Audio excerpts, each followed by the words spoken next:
उत्कल सांबादिक संघ रणपुर शाखार सभापति।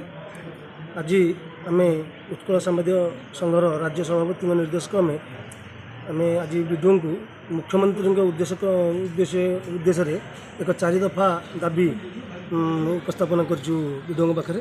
आज कहबार उद्देश्य एमती सरकार पर सरकार बदल चलती किंतु सांबादिक मानकर एपर्यंत कौन समस्यार समाधान करा जाऊ नहीं।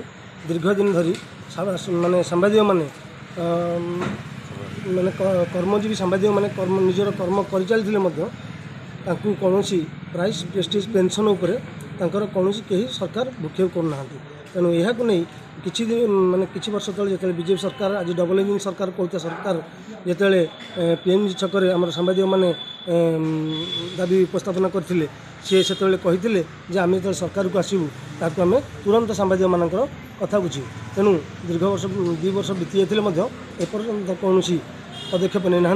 तेणु जदि आम आज देलु 4 दफा दाबी देलु और 1 तारिख दिन कला बैच पिंधु जदि यह तुरंत ये जो डबल इंजिन सरकार यार पदक्षेप न नियंती ताले आगामी निर्वाचन भितर आम राजरास्ता को ओह्लैबू। समस्त सारा ओडिशा सांबादिक मैंने राजरास्ता को ओह्लैबू और सरकार विरोध में आंदोलन करूँ।